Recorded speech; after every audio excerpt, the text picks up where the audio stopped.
Elle était tant attendue, la trêve est enfin entrée en vigueur ce 24 novembre. Après la mort de 1200 Israéliens lors de l'attaque du Hamas le 7 octobre et celle de près de 15 000 Palestiniens dans les bombardements, l'entrée de l'aide humanitaire à Gaza et les libérations d'une partie des otages du Hamas et de prisonniers palestiniens ont enfin pu commencer. Après les scènes de liesse, de premiers témoignages des conditions de détention nous parviennent. Nous allons tenter avec notre invitée, Stéphanie Lat Abdallah, de comprendre les enjeux centraux et les issues potentielles de ces échanges qui viennent s'imbriquer au cœur des histoires et des récits israélo-palestiniens. Otages israéliens contre prisonniers palestiniens, c'est un nouvel entretien que nous vous proposons sur Blast.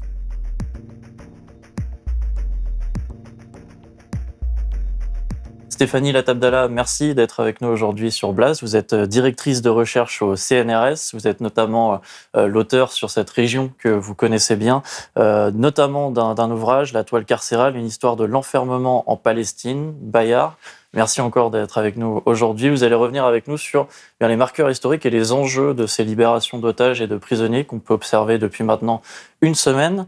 On l'a vu, toute cette semaine de trêve, des libérations qui ont lieu chaque jour. À l'heure actuelle, une centaine au total d'otages israéliens a été libérée. Ils étaient retenus depuis leur rap le 7 octobre dernier par le Hamas, soit plus de 40% des quelques 240 personnes retenues à Gaza. Et de l'autre, au moins 210 prisonniers palestiniens libérés par Israël. Pour commencer, votre réaction sur ces actualités, qu'est-ce que l'on sait des profils de ces otages, de ces prisonniers? Pourquoi eux ont-ils été libérés en premier? Et qu'est-ce que l'on sait également de leur traitement d'un côté et de l'autre? En fait, c'est ce qui avait été un peu prévu depuis le début. C'était de commencer par les femmes et les enfants, les mineurs. Donc, pour l'instant, on est dans cette phase qui est nommée parfois une phase un peu humanitaire, en tout cas côté Hamas. Et donc, ce sont essentiellement donc des femmes et des enfants. Donc, il y a des enfants vraiment très très petits côté israélien. On a vu 2 ans, 4 ans, etc. Côté palestinien, on a des jeunes. Donc, c'est la majorité de ceux qui ont été libérés. À peu près 80% sont des mineurs. Donc, le plus jeune, 14 ans, jusqu'à moins de 18 ans. Et puis, des femmes. Donc, on a à peu près maintenant 25 femmes qui ont été libérées, avec celles qui ont été libérées hier soir. Donc, ces mineurs, concernant les Palestiniens, ils ont souvent été incarcérés il y a peu de temps, dans les 2 dernières années, on va dire, pour des faits, alors soit en détention administrative, on pourra y revenir, donc non jugés, aucun chef d'inculpation mis contre eux, et on pourra revenir surtout sur cette question de la détention, et sinon pour jet de pierre, donc pour des délits soit non explicités, soit mineurs, eux aussi. Et puis des femmes, alors les femmes, on a différents types de catégories. On a des femmes qui avaient été incarcérées plutôt en 2015-2017, pendant ce qui a été nommé l'intifada des couteaux, l'intifada de Jérusalem, ou la petite intifada, selon qui nomme quoi. Et puis, donc, qui avaient soit été porté un couteau, soit avaient fait des tentatives de poignardage de personnes. Et puis, des femmes des femmes jeunes ou moins jeunes, qui ont été incarcérés très récemment pour des motifs très divers. Et là, on peut penser par exemple à Ed Tamimi, qui a été réincarcérée pour avoir soi-disant posté sur les réseaux des choses qu'elle nie avoir postées, puisqu'en fait, il semblerait qu'il y ait toute une série de comptes à son nom dont elle n'est pas l'auteur. Enfin bon. Donc il y a aussi des personnes qui ont été incarcérées pour toute cette question d'activisme réel ou supposé sur les réseaux, en soutien éventuel au Hamas, ou sinon tout simplement en soutien à la population de Gaza. Et du côté israélien, on a vu aussi beaucoup d'otages binationaux qui avaient une nationalité étrangère qui ont été libérés. J'imagine que ça compte dans leur libération, dans le reflet de ces libérations-là. Oui, alors il y a les binationaux, et puis il y a ceux qui sont étrangers, c'est-à-dire les Thaïs, par exemple, les Thaïlandais qui ont été libérés, et 1 ou 2 Philippins aussi, qui ont été libérés donc en dehors un peu des négociations. Là, on voit que pour le Hamas, ces gens-là ne font pas partie du conflit, si on peut dire, et donc ont été libérés de manière assez facile, de discussion avec leur gouvernement. Et sinon, on a les binationaux, où là, il y a des enjeux, il y a les Allemands, Américains, Français, où là, on a des enjeux effectivement un peu différents avec les différents gouvernements qui ont fait des allers-retours pour faire pression pour que cela soit aussi, celle-ci et ses enfants soient aussi libérés. Ce qui, je pense, est important à dire, c'est que finalement, c'est quelque chose qui aurait pu être obtenu il y a déjà plusieurs semaines, en fait. C'est pas une grande victoire, dans le sens où, en tout cas, du côté du Hamas, ils avaient proposé, en fait, ce type de libération de femmes et d'enfants contre des femmes et des enfants, ou des mineurs, depuis déjà quelques semaines. Et on commence à avoir évidemment de part et d'autre des libérations, les premiers témoignages du traitement de ces prisonniers ou de ces otages lors de leur emprisonnement. Est-ce qu'ils ont été bien traités ou est-ce qu'à l'inverse, on a des premières preuves ou en tout cas des premiers témoignages de mauvais traitements lors de leur emprisonnement? Évidemment, il y a la période où ils ont été pris en otage, qui est forcément violente, de toute façon. Ils ont été bien traités, on peut dire, par ceux qui les détenaient, par les membres du Hamas et des brigades. Et bon, il y en a d'autres qui sont détenus par d'autres factions, par le djihad islamique, voire par d'autres factions encore, ou par des civils. Donc là-dessus, pour l'instant, il ne semble pas que ce soit ceux-là qui soient sortis, puisqu'il faut que aussi le Hamas puisse les récupérer à droite à gauche. Mais en tout cas, pour ceux qui étaient détenus par le Hamas, il semble qu'ils étaient bien traités. Il y en a qui sont décédés. On ne sait pas exactement le nombre, mais peut-être proche de 40, enfin, c'est pas encore très très clair, par les bombardements. Mais ils n'ont pas été maltraités par le Hamas. Voilà, ils ont eu accès à la nourriture, etc. Voilà, dans l'économie possible d'une guerre en cours, on va dire. Et avec quand même des traitements psychologiques extrêmement durs, notamment pour des enfants très jeunes ou des personnes âgées.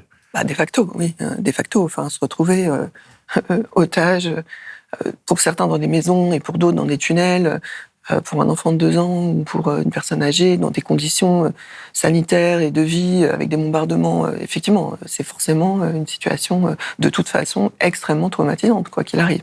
Et du côté des prisonniers palestiniens, alors, pour ceux qui ont été arrêtés dernièrement, effectivement, on voit un peu un accroissement des brutalités au moment des arrestations et des interrogatoires. Donc ça concerne beaucoup ceux qui ne sont pas encore sortis et qui ne sortiront peut-être pas, c'est-à-dire ceux qui sont proches du Hamas et qui ont été incarcérés suite au 7 octobre. Il y a 3000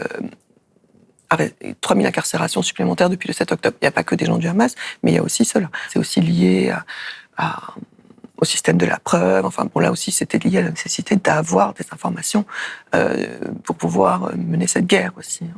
Donc, des violences, effectivement, au moment des arrestations et des interrogatoires, qui sont de toute façon assez fréquentes, bien qu'elles soient moins fréquentes depuis une décision de la Cour suprême de 1999 qui a limité en fait l'utilisation de pression physique. Bon, un mot un peu gentil pour dire des modalités quand même un peu qu'on peut apparenter à la torture.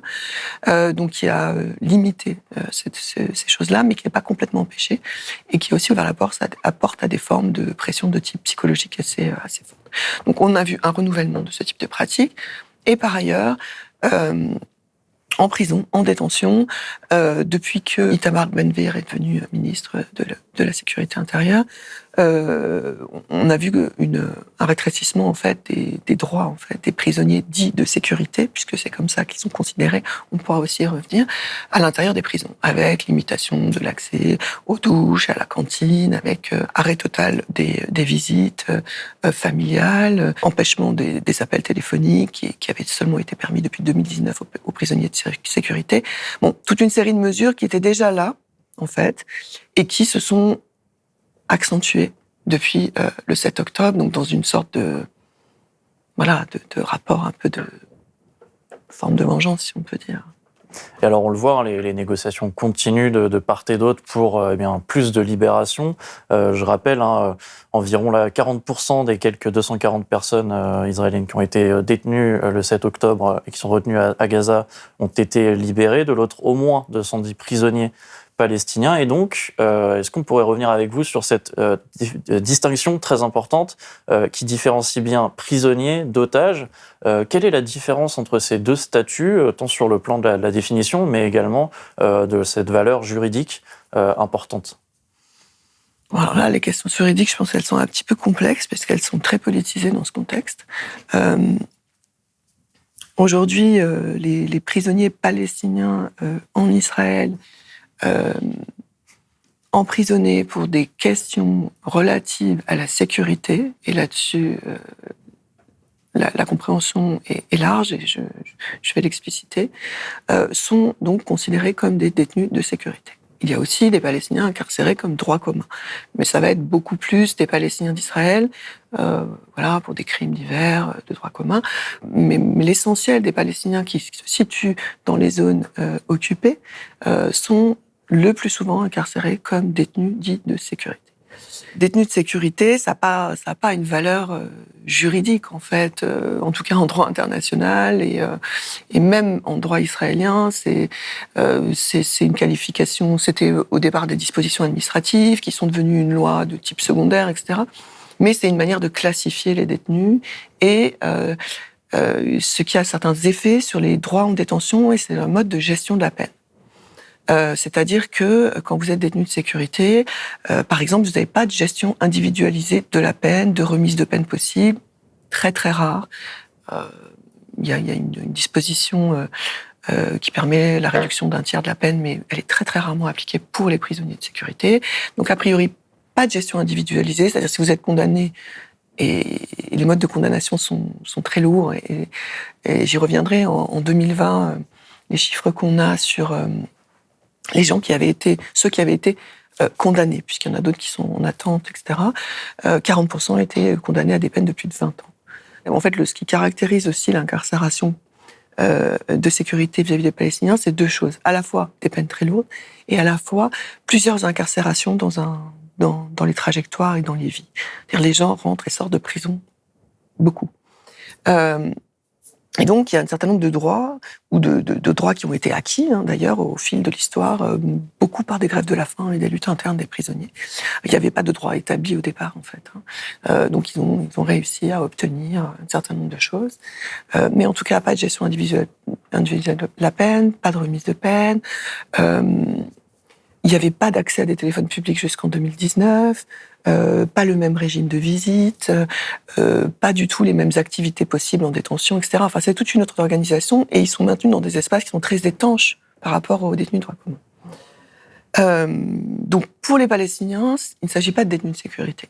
Pour la société palestinienne, ils les considèrent comme des prisonniers de guerre ou bien comme des prisonniers politiques. Donc, on a des mots différents en arabe, pour le coup. Donc, prisonniers de guerre, parce que ce seraient donc des gens qui seraient engagés dans des actions armées, militaires, et donc ils estiment qu'il y a un conflit, et donc prisonniers de guerre, ou bien des civils qui sont incarcérés dans un contexte d'occupation, et là, on est plutôt dans la catégorie prisonniers politiques. Par rapport au droit international, on ne sait pas exactement quelle qualification pourrait correspondre, puisqu'on voit qu'il y a un conflit de qualification, et qu'en plus, il y a des réalités très différentes. C'est-à-dire que vous pouvez être incarcéré comme détenu de sécurité, donc action armée, bien sûr, action terroriste, bien sûr, trafic d'armes, bien sûr, mais aussi engagement dans un parti politique. Et tous les partis politiques sont palestiniens, même le Fatah, sont considérés comme des organisations illégales. Donc tous les partis politiques, vous êtes susceptible d'être incarcéré pour toute activité dans un parti politique, même si c'est pas toujours mis en œuvre, mais c'est une possibilité. Ou bien participation à une manifestation, post sur les réseaux sociaux, jet de pierre. Donc toute une déclinaison d'actions de type politique jusqu'à action armée. Vous voyez, enfin, et donc du coup, ça couvre quelque chose de très très large. Et c'est pour ça qu'on a tous ces mineurs qui sont en détention pour des actes souvent extrêmement bénins, en fait. Donc voilà, on a une problématique ici, quoi. Et de l'autre côté, ce sont des otages, ce qui correspond à quelque chose de plus classique. Qui d'ailleurs est donc, en tout cas selon le droit international, illégal de prendre des otages dans le cadre de conflits, et donc qui concerne ces otages israéliens qui ont été enlevés lors de l'attaque du Hamas le 7 octobre dernier. Et en tout cas, dans cette comparaison, il y a quelque chose qui souvent marque les personnes, c'est ce ratio qu'on connaît et qui n'est pas nouveau. Là, notamment sur ces échanges actuels, on parle notamment d'un échange d'un Israélien contre 3 Palestiniens en général. Comment est-ce qu'on l'explique ? Est-ce que ça a une définition précise ? Est-ce que ça suscite une doctrine identifiée, peut-être même historique d'Israël ? Je dirais pas que ça correspond vraiment à une doctrine, mais disons que vu effectivement le fait qu'il y a eu énormément d'incarcération de Palestiniens depuis l'occupation de 1967 des territoires de Cisjordanie, Jérusalem-Est et la bande de Gaza.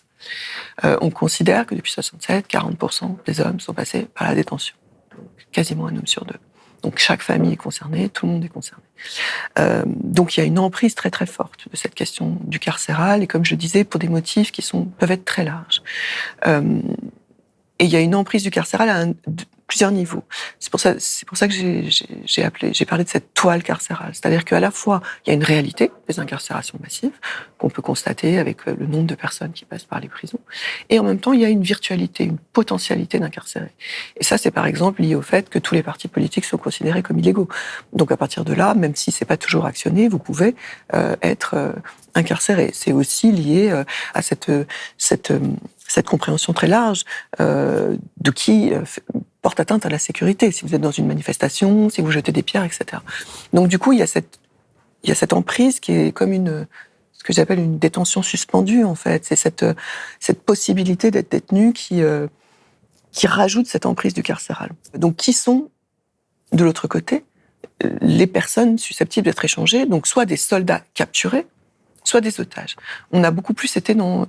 Enfin, ça a dépendu des périodes, mais en tout cas, on a souvent été dans la perspective des soldats capturés, en tout cas pour les grands échanges. Donc des soldats qui étaient capturés aux frontières, en fait, ou quand Israël occupait le Liban, qui étaient capturés au Liban par les groupes palestiniens divers qui, à l'époque, étaient très actifs, notamment au Liban, et pour certains d'entre eux le sont encore. Donc, en général, il y a 1, 2, 3 soldats capturés ou des pilotes tombés lors d'attaques. Donc, des soldats vivants ou morts, échangés contre un nombre assez important, en général, de détenus palestiniens. Donc, c'était pas 1 pour 3. On a vu des échanges à 1 pour 1 dans les années 70, un premier échange en 71, extrêmement rare. Sinon, on est plutôt sur 1 pour 1000. Voilà. C'était plutôt le ratio d'un certain nombre d'échanges. Si on pense à l'échange très connu, l'échange dit d'Ahmad Jibril, qui est un échange donc du nom du leader du FPLP, commandement général, qui a permis cet échange en mai 85 suite à la capture de 3 soldats israéliens. Donc on a plus de 1000 personnes qui sortent. Le dernier échange en date vraiment important, c'est celui contre le soldat Gilad Shalit, qui lui a permis 1027 prisonniers de sortir. Donc on était sur des ratios quand même extrêmement importants. Donc là, 1 pour 3, c'est un ratio qui est lié à cette dimension humanitaire. C'est-à-dire que ce sont des femmes et des enfants. On ne parle pas de militaires. Ce que je veux dire, c'est, en tout cas, si on se place du point de vue du Hamas, de ce que lui a dit, le fait que ce soit des femmes et des enfants fait qu'il n'y a pas... que le ratio est moindre. Mais comme de toute façon, il y a beaucoup plus de détenus palestiniens, il y a quand même un ratio. C'est pas du 1 pour 1. Mais dans l'idée, quand on va arriver au dur des négociations, qui vont être libérer les soldats, les hommes déjà, et les soldats, là, la négociation risque d'être beaucoup plus âpre sur le nombre de personnes qui pourraient être échangées. Et sur qui ? Parce que là, on va toucher à des gens qui ont commis des crimes, qui sont très engagés politiquement, qui sont membres du Hamas ou d'autres factions, etc. Donc ça va pas du tout être le même type de négociations qui vont être à l'œuvre. Dans un cadre historique et international, est-ce qu'on peut parler d'une exception israélo-palestinienne, entre grosses guillemets, quand on traite justement cette question d'échange d'otages ou de prisonniers? Est-ce que ces enjeux et tout le rayonnement qu'il peut y avoir autour, médiatique, diplomatique, international, est très particulier, ou est-ce qu'on l'observe naturellement dans toutes les guerres? J'aurais du mal à vraiment répondre. Ce qu'on voit, en tout cas, dans les guerres régionales entre États, et dans les guerres entre États, on a des échanges de prisonniers de guerre, en général. Bon, quand on voit l'Iran, on peut considérer que oui, il y a une diplomatie des otages qui est mise en œuvre de ce côté-là. On voit bien qu'il y a une façon d'arrêter à dessein des étrangers pour pouvoir négocier quelque chose. Et donc, on peut considérer qu'on est dans une politique d'otages. Et également, là, on est dans quelque chose de particulier puisqu'on est sur une occupation extrêmement longue, depuis 1967, comme je disais, des arrestations massives, et c'est-à-dire des arrestations qui ont aussi pour but de gérer cette occupation. En fait, il faut quand même avoir ça à l'esprit. C'est parce qu'il n'y a pas volonté de résoudre aussi cette question. En tout cas, il y a eu des moments volontés. Et d'ailleurs, les prisonniers sont sortis à ce moment-là, au moment d'Oslo. Tous les prisonniers sortent, sauf 350 qui restent en détention. Mais en tout cas, pendant toutes ces périodes, et en tout cas depuis 20 ans, où il n'y a pas de volonté de régler ce conflit côté israélien, puisqu'on l'a vu, la politique de Sharon, la politique de Netanyahou a été de gérer un conflit qui pensait maintenir à basse intensité, ce qui se révèle, on le voit, un échec. Il n'y a pas eu du tout volonté de négocier quoi que ce soit. Et donc, il y a eu une série de dispositifs qui ont été mis en place. Et je vais juste peut-être développer un tout petit peu, mais à partir de la fin de la seconde intifada, donc la seconde intifada entre 2000 et 2006 à peu près. Donc, évidemment, la seconde intifada, c'est réinvasion des villes, maillage du territoire par rapport à des espaces qui, pour une partie d'entre eux, avaient été libérés.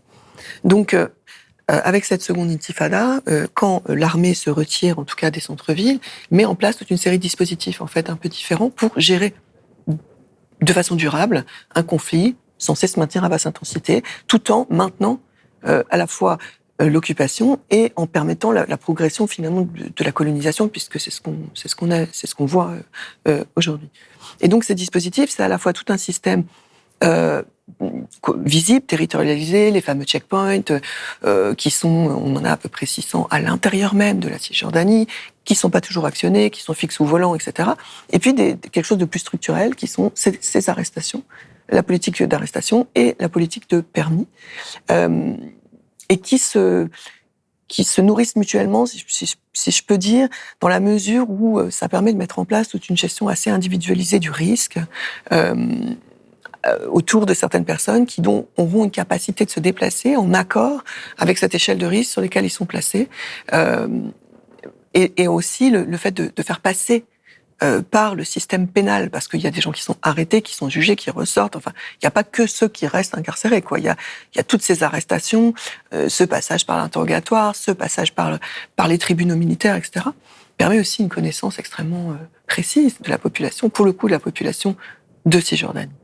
Puisque Gaza, depuis que l'armée israélienne s'est désengagée, depuis que Israël, puisque les colons sont repartis en 2005, est devenu très opaque en fait. Et du coup, les Gazaouis sont devenus très minoritaires aussi en détention, puisqu'ils pouvaient plus vraiment être arrêtés. Ils pouvaient être arrêtés qu'aux frontières ou lors d'incursions armées. Ce qui est arrivé, mais beaucoup moins qu'en Cisjordanie, qui est dans une occupation, on va dire, totale, avec une présence de colons, etc., et dans un système de surveillance que les autorités du Hamas à Gaza ont réussi à contrer en ayant tout un autre système de communication, etc. Et donc, quelque part, Gaza, et c'est ce qui explique aussi cet échec total de la surveillance et le peu d'informations qu'avaient les autorités israéliennes de ce qui se tramait, même s'il y en avait quelques-unes, maintenant on le sait, mais qui n'ont pas pris en compte, c'est cette relative opacité de la bande de Gaza pour eux, contrairement à la Cisjordanie.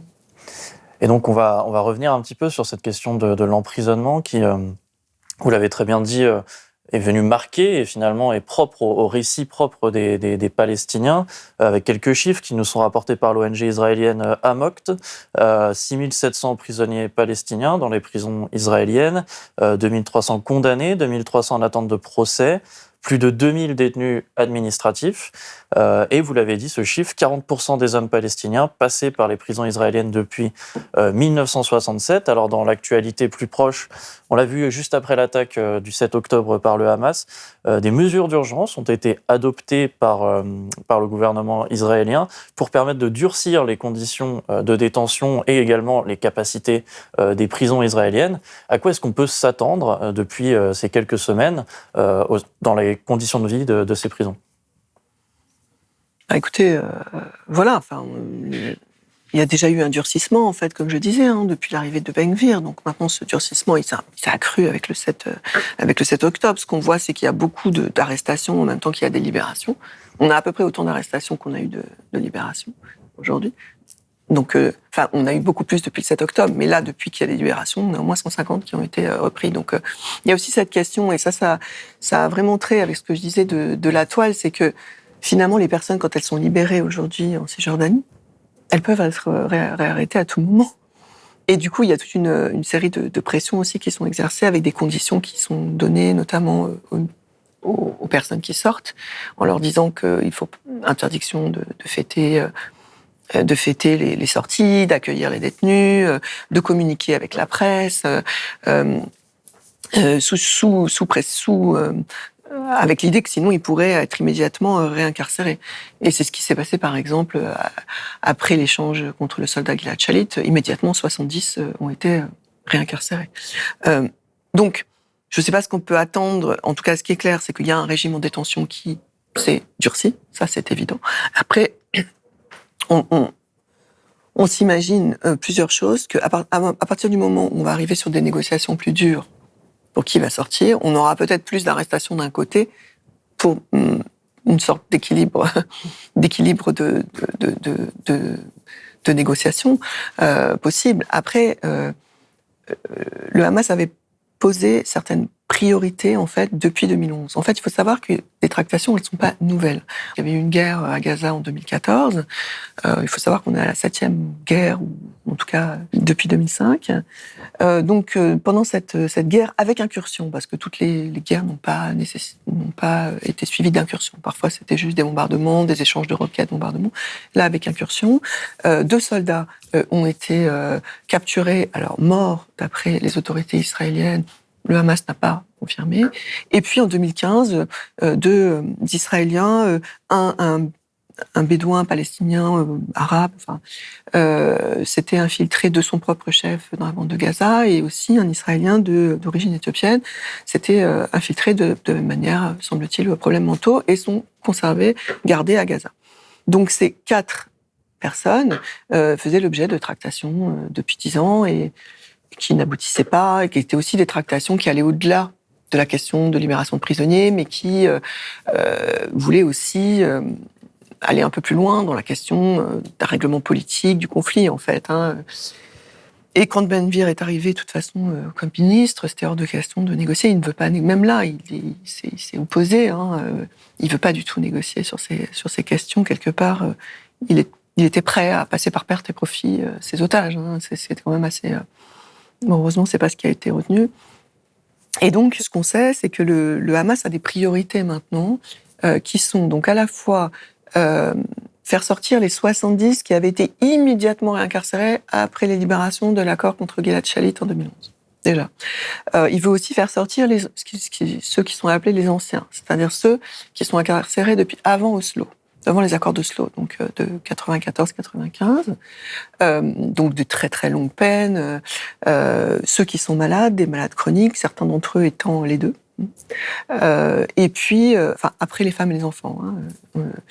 Et puis, il souhaite aussi faire sortir ceux qui se sont évadés en 2021. Je ne sais pas si vous vous souvenez, mais en septembre 2021, il y a eu une évasion de 6 prisonniers politiques de la prison de Gilboa, donc 5 du djihad islamique, qui ont été repris dans les 2 semaines qui ont suivi. Donc eux aussi, et qui ont pris des peines encore plus lourdes, et du coup, eux aussi font partie des priorités. Difficile d'imaginer un homme se faufiler dans ce trou, creusé sous le lavabo de la cellule. Pourtant, les 6 détenus sont bien passés par là pour s'échapper. Et ils sont ressortis par ici. Zakaria Al-Zubeidi, ancien chef militaire du Fatah, est le plus connu des 6 fugitifs. Ennemi public numéro 1 pour Israël, héros national pour les Palestiniens. De Gaza à la Cisjordanie, des milliers de personnes ont célébré son évasion. Et puis après, évidemment, des leaders du Hamas et des leaders d'autres factions, comme Ahmed Saadat, comme donc Walid Dakka, c'est un intellectuel de gauche, mais qui lui est à la fois un ancien et aussi malade. Donc je pense qu'il fait vraiment partie des priorités. Et lui, on peut espérer qu'il puisse sortir, puisqu'en fait, il avait été condamné à la perpétuité en 86, puis sa peine avait été commuée en 37 ans. Donc il était déjà libérable en mars 2023. Et puis, voilà, il a été recondamné à 2 ans de prison pour, il me semble, quelque chose lié à un portable détenu en prison, quelque chose comme ça. Et du coup, bon, il est vraiment libérable et il est atteint de cancer, etc., d'une maladie très grave. Donc, je pense qu'il pourrait sortir. Et puis, évidemment, Marwan Barghouti, qui, lui, fait partie des priorités du Hamas, faisait déjà partie des priorités en 2011, mais ça n'a pas pu être obtenu. Et donc là, il en fait vraiment partie, puisque voilà, il a cette position, on pourra peut-être y revenir, à la fois fédérateur, à la fois pour une solution politique, une solution de paix durable. Donc en fait, c'est quand même quelqu'un qui serait élu, tous les sondages le montrent, élu comme président de l'autorité palestinienne. Il est capable de parler à tout le monde, à toutes les factions. Son passé carcéral, puisqu'il est incarcéré depuis 21 ans, lui donne une probité, en tout cas côté palestinien, très importante. Il a été en détention avec Yahya Sinwar. Enfin, c'est-à-dire que il est Fatah, il est du Fatah, hein, et il a toujours été pour la paix. Il a été pour les accords d'Oslo, désillusionné ensuite. Il a ensuite été partie prenante de l'initiative de Genève en 2003. Donc, c'est quelqu'un qui à la fois a cette capacité de toucher toutes les sphères de la société palestinienne et en même temps qui a vraiment une position pour une paix durable. Donc c'est vraiment quelqu'un d'important aujourd'hui et d'important à faire sortir. Il faudrait que les autorités israéliennes le comprennent et le fassent, ce qui est quand même loin d'être acquis dans la mesure où ça remettrait sur le devant de la scène à la fois la solution politique et l'État palestinien. Or, on sait que, en tout cas, Netanyahou, qui lui a un avenir politique, on sait, très contraint, très limité, mais derrière lui, Gantz, qui semble-t-il est en tête des sondages, on ne sait pas trop quelle position il pourrait prendre, mais en tout cas, Netanyahou, pour le moment, lui, qui est quand même aux commandes jusque-là, lui est complètement contre toute idée d'État palestinien, etc. Donc, arriver avec quelqu'un qui peut permettre ça, tout en plus permettant un processus démocratique. Donc, c'est quand même intéressant aussi, parce que là, ce qui est cherché, d'après ce qu'on sait pour le moment, comme résolution, ce serait pas ça. Ce serait plutôt trouver l'homme idéal, on va dire, l'homme idéal pour les autorités israéliennes, américaines, voire égyptiennes, jordaniennes, etc.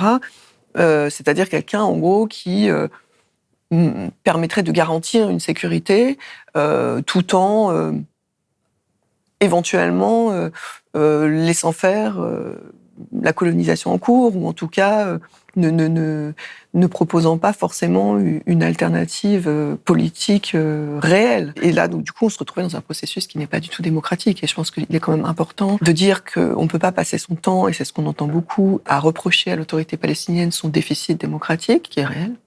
Pas d'élection depuis 2005-2006. Autoritarisme grandissant, tout comme Hamas, autoritarisme dans la bande de Gaza, et en même temps vouloir mettre quelqu'un pour gérer à la place de Mahmoud Abbas, qui de toute façon a 87 ans. Enfin, à un moment donné... Justement, au sein de cette société israélienne, on a vu beaucoup de manifestations, un mouvement même historique au sein de la société, et justement sur cette question juridique, avec une réforme de la justice qui a fait beaucoup de bruit, on l'a vu ces derniers mois. Et donc, du coup, on l'attend un petit peu au tournant, le gouvernement israélien. On l'attendait déjà au tournant avant cette crise, puisque, eh bien, avec ces mouvements et notamment ces décisions sur la réforme juridique, et désormais autour de ce conflit. Oui, alors on l'attend au tournant, oui, je ne sais pas trop comment, mais en tout cas, ce qui est clair, c'est que oui, il y a eu énormément de manifestations, une mobilisation.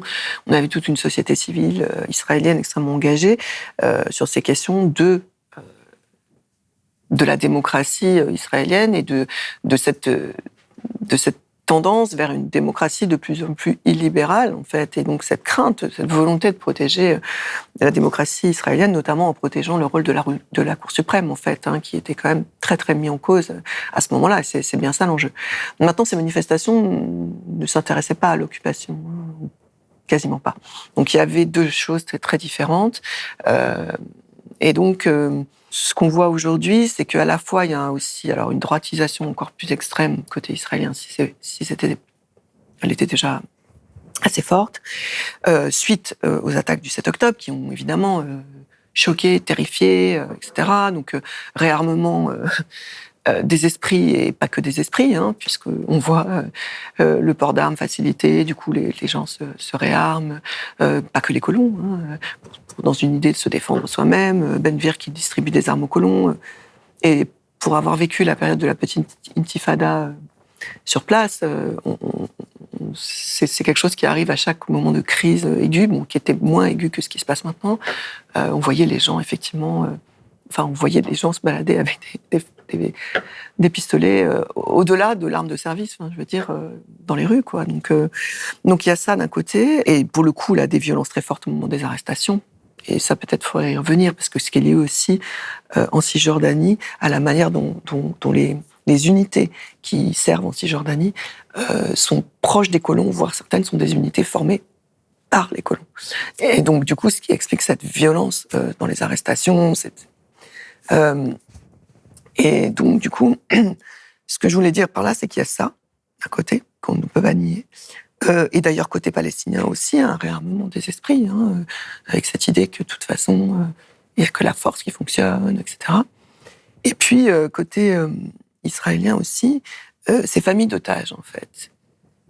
Ces familles d'otages qui, depuis le début, vont vers quelque chose qui est libérons les otages, évidemment, et du coup, ouvrons l'espace à des négociations. En fait, elles sont là-dedans, en fait, parce qu'elles sont sur cette idée de la société civile, en fait, et donc de privilégier, en fait, la société civile, donc des solutions politiques par rapport à cette idée d'une hégémonie de la solution militaire qui est à l'œuvre depuis 20 ans, et dont on voit l'échec, en fait. Donc il y a ça, il y a le fait que ce soit Benny Gantz aussi, qui est quand même moins extrême que Netanyahou et sa coalition qui soit en tête des sondages, bien que ce soit quand même un militaire, enfin bon, on ne sait pas trop ce qu'on peut en attendre, mais enfin, quand même, on voit qu'il y a aussi ça, il y a aussi cette tendance-là de certains Israéliens qui... alors évidemment, il y a des gens de gauche, extrême gauche, qui sont là depuis longtemps. Vous avez mentionné Amoked, B'Tselem. Il y a tous ces militants qui ont toujours été là, qui travaillent avec les Palestiniens, enfin voilà, et qui sont là, mais qui ont été beaucoup marginalisés ces dernières années, mais qui sont quand même très très actifs. Et puis ces familles d'otages qui se rallient à cette idée de l'importance de sortir du tout militaire et du tout guerre, en fait. La semaine dernière, nous recevions Yohann Soufi, qui est un avocat spécialisé en droit international pénal, un ancien responsable juridique des Nations Unies et ancien enquêteur. Il revenait avec nous donc sur les définitions juridiques qui un peu encadrent les questions autour de ce qu'on peut observer à Gaza. Il nous expliquait que sans accès à Gaza, on l'a pu le voir pour les journalistes, les humanitaires, un accès difficile, pour également les enquêteurs juridiques des Nations Unies, par exemple, bien la justice était difficile et même quasiment impossible à appliquer. Il est certain que les capacités d'enquête des institutions internationales, de la CPI, mais aussi de l'ONU, elles sont dépendantes dans une certaine mesure, de l'autorisation d'Israël. Qu'en est-il en ce qui concerne la situation carcérale, la situation des emprisonnements, d'un côté pour les otages du Hamas, où les humanitaires viennent juste demander à pouvoir accéder aux prisons pour pouvoir s'assurer de leur bien-être, et de l'autre côté, dans les prisons israéliennes, est-ce que la justice est possible dans les milieux des otages d'un côté et des prisonniers de l'autre? Alors, la question de la justice, c'est un grand sujet, donc il y a plusieurs choses. Disons, là, vous parlez plus ou moins des conditions de détention. Oui. Après, on pourra revenir peut-être sur la justice militaire. Donc, en termes de conditions de détention, donc le CICR, le Comité international de la Croix-Rouge, qui est vraiment l'acteur clé en termes de détention dans les conflits, a toujours demandé l'accès aux otages ou aux militaires capturés, par exemple. Il a toujours demandé l'accès à Gilad Shalit pendant... Il est resté de 2006 à 2011 en détention. Ils n'ont jamais obtenu, en tout cas... Ils l'ont obtenu par le passé, il me semble, mais en tout cas pour Gilad Shalit, ils ne l'ont pas obtenu. En revanche, le CICR, le Comité international de la Croix-Rouge, a accès aux prisonniers palestiniens en détention. Voilà, pour des visites, ils vérifient effectivement qu'ils ont ce qu'il faut, que les conditions de détention ne sont pas trop terribles, etc. Après, ils ont une politique qui est la leur, c'est cette fameuse politique de neutralité, donc ils prennent très très peu de positions fermes quand il y a des violations du droit et des conditions. C'est pas leur ADN. Leur ADN, c'est d'avoir accès à toutes les victimes, en fait, quelle que soit la situation. On leur a beaucoup reproché leur position pendant la guerre. Ils avaient eu accès au camp nazi. Mais bon, en tout cas, sur la durée, cette position qui peut être critiquable a aussi ses bons côtés, dans le sens où, effectivement, en général, ils arrivent à obtenir beaucoup d'accès dans des espaces où personne d'autre n'a accès, et au nom de cette neutralité et du fait qu'ils ne communiquent pas, ou très peu. Donc en fait, eux, leur action, c'est d'agir vis-à-vis des autorités en question, en fait, et de faire remonter les choses, etc. Ensuite, si on parle de justice, devant quelle juridiction passent les Palestiniens, les Palestiniens de Cisjordanie passent devant la justice militaire. Et pas seulement pour des délits liés à la sécurité. Donc j'y reviendrai. Petit à petit, les tribunaux militaires en Cisjordanie sont devenus un peu des tribunaux de la Cisjordanie, même si pour toute une série d'affaires civiles, par ailleurs, il y a des tribunaux palestiniens en Cisjordanie. Les Palestiniens de Jérusalem passent devant des cours civiles parce que Israël a annexé tout Jérusalem et donc considère qu'ils ne relèvent pas du militaire. Et pour Gaza, il relevait du militaire jusqu'en 2005 des engagements des autorités israéliennes, où maintenant il relève de la justice civile, et donc en général, il passe en procès dans le sud d'Israël, à Beersheba, etc. Ce qui d'ailleurs ne suppose pas des peines moins lourdes. Parce que paradoxalement, la justice militaire, je vais y revenir, qui est ce qu'elle est, en même temps, ils ont l'habitude, en fait, des différentes formes de délits, de type sécuritaire ou non, alors qu'à Beersheba, ils traitent de toute autre chose, et tout d'un coup, ils se retrouvent avec quelques cas liés à la sécurité, donc ils leur paraissent tout de suite extrêmement graves, etc. Donc on peut avoir même des condamnations, des fois, plus lourdes. En ce qui concerne la justice militaire, donc elle pose un certain nombre de problèmes, c'est que déjà, on a cette justice militaire en Cisjordanie pour les Palestiniens, alors que les colons, par exemple, présents en Cisjordanie, donc 500 000, ne sont pas jugés par ça, nous sont jugés par la justice civile israélienne. Donc ça, c'est un problème en termes juridiques, c'est que c'est pas une compétence géographique, mais du coup, c'est une compétence ethno-nationale, ce qui pose un certain nombre de questions. Et ensuite, ce qui est important, je pense, à retenir, c'est que 99% des cas ne se règlent pas par des véritables procès. C'est contradictoire, avec preuves, etc. Mais par des négociations de peine, plaider coupable, ce sont des procédures qui ont cours aussi dans la justice civile israélienne. Mais là, dans ce contexte d'occupation, ça prend une autre dimension. D'abord par la systématicité, et ensuite parce que ça permet, en fait. Donc pourquoi des négociations de peine ? Parce qu'en général, elles permettent de réduire les sanctions. C'est-à-dire qu'en fait, il y a une pression qui est mise sur ceux qui comparaissent à différents niveaux. Pression sur le temps des procès, bien qu'il y ait des dispositions qui ont été prises récemment sur le fait qu'on ne peut pas aller au-delà d'un certain temps, mais quand même, pendant lequel ils sont gardés en incarcération. Il y a une pression sur les chefs d'inculpation, il y a en général beaucoup plus de chefs d'inculpation qui sont mis, pour pousser à des négociations. C'est-à-dire qu'il y a cette idée qu'il serait condamné plus lourdement et donc il vaut mieux négocier. Donc négocier, ça veut dire reconnaître, comme je disais, c'est accord de plaider coupable, donc ça veut dire reconnaître les faits. Donc ce qui fait qu'en plus, les tribunaux militaires arrivent en disant nous avons 99% de coupables. Or, c'est pas forcément le cas, c'est des tractations qui font qu'ils sont plus ou moins obligés de reconnaître s'ils veulent avoir ces peines moins lourdes.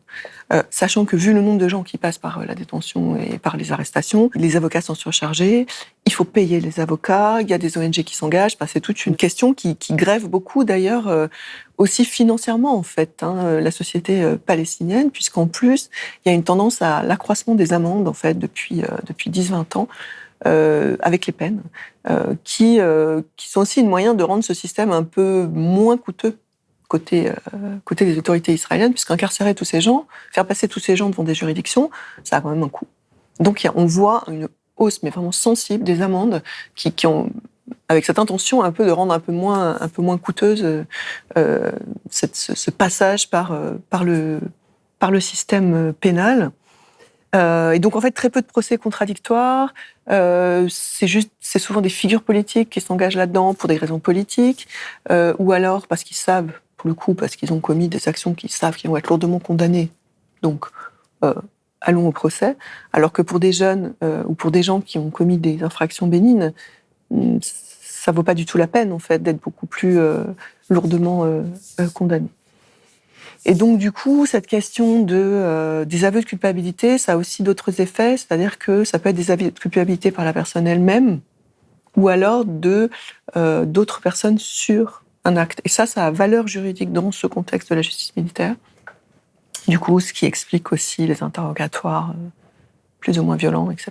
Vous l'avez rappelé, cette question des libérations, c'est aussi le retour de la politique dans la guerre, avec des enjeux d'un côté pour le Hamas et de l'autre pour Israël. C'est aussi le retour de la diplomatie. On a vu le rôle important, par exemple, du Qatar, de l'Égypte ou des États-Unis dans les négociations, d'un côté pour la trêve, de l'autre pour les libérations. Quels sont les enjeux, précisément, pour le Hamas d'un côté, pour Israël de l'autre, vis-à-vis de leurs relations diplomatiques avec leurs alliés potentiels ou également avec des opposants potentiels? Les enjeux vis-à-vis des alliés, en tout cas, ils ont des enjeux intérieurs, très clairs. On voit bien quand même qu'à partir du moment où là, la trêve a encore été prolongée, donc on voit bien que cette question des échanges permet de détendre la trêve, donc de faire rentrer de l'aide humanitaire, donc de mettre un peu en pause cette question de la guerre totale, on va dire, et d'activer des créneaux diplomatiques qui sont à l'œuvre pour les libérations, mais qui ne sont pas à l'œuvre que pour les libérations. Surtout que pour le moment, comme je le disais, ceux qui ont été libérés, c'était le plus simple. Donc maintenant, ils négocient déjà sur des choses beaucoup plus difficiles en termes de détenus d'un côté et en termes, à mon avis, de solutions plus ou moins politiques à plus long terme. Donc après, les enjeux par rapport à leurs alliés, il semble que les États-Unis, après avoir été quand même, et être toujours quand même acteurs de la guerre, en tout cas parce qu'ils ont envoyé beaucoup de conseillers, des bateaux de guerre, enfin ils sont plus le vote de crédits supplémentaires, donc ils sont quand même très partie prenante, si on peut dire. Et on voit bien que là, ils essayent de changer un peu de perspective, on va dire, en allant plutôt sur l'idée d'aller vers une solution politique. Et donc, il y a, je pense, même si ils sont vraiment partie prenante, à mon sens, il y a quand même, je pense, des formes de pression qui sont exercées sur le gouvernement israélien parce que après 15 000 morts, quand même, civils pour la plupart, quand même, enfin, il y a une manière de réagir et de dire, il faut essayer de trouver une solution plus durable. Après, je ne suis pas certaine que les autorités israéliennes soient convaincues qu'ils peuvent gagner cette guerre, en fait. Parce qu'il n'y a pas de guerre à gagner, en fait. Alors, peut-être à court terme, à long terme, au moyen terme, non. On le voit. Donc, en fait, à partir de là, je crois que peut-être...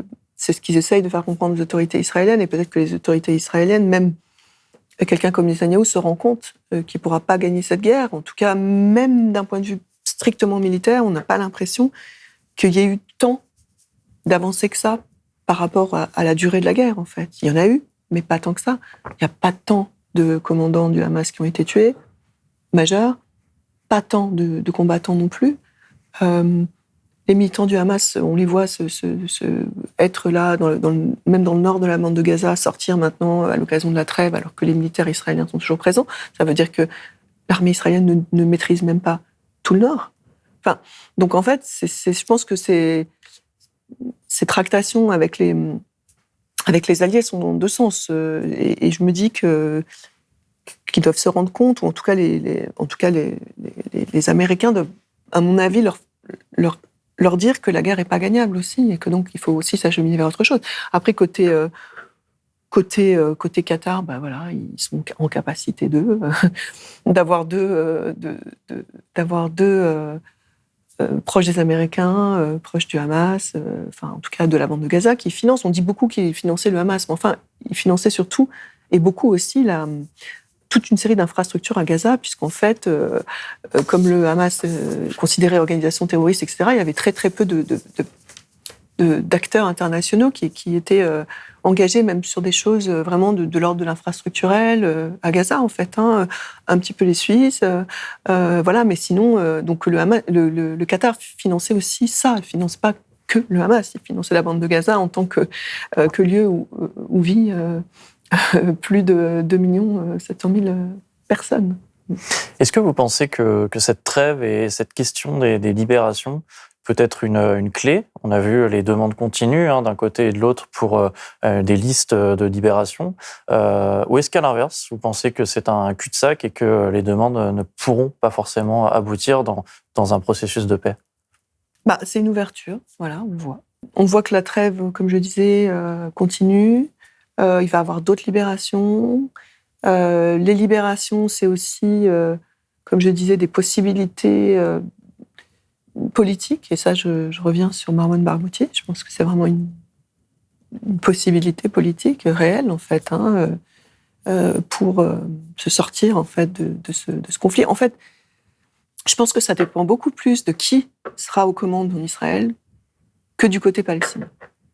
C'est mon avis, dans le sens où je pense qu'il y a quand même une sorte de consensus, même si aujourd'hui on parle beaucoup d'un État, etc., etc., il y a un consensus côté palestinien sur cette idée qu'au moins, la fin de la colonisation, le fait que les colons et l'armée sortent en tout cas des territoires de 67, etc., pourrait constituer une base possible en fait pour que ce conflit s'arrête en fait. Donc du coup, ça va vraiment dépendre, à mon avis, de qui vient au pouvoir en Israël et avec quelle intention. C'est-à-dire, est-ce qu'il y a vraiment... Parce qu'on a 20 ans de non-volonté de négociation, en fait. Donc, est-ce que, suite à tout ça, avec tous les drames que ça a suscité, on peut arriver avec des gens qui pensent que oui, il faut revenir à table des négociations. Mais là, je pense quand même que les Américains font... Et là, il y a une responsabilité de la communauté internationale qui va être énorme, en fait. Parce que jusque-là, la communauté internationale, finalement, s'est quand même accommodée de cette situation, qui, en fait, on arrivait à l'annexion en Cisjordanie.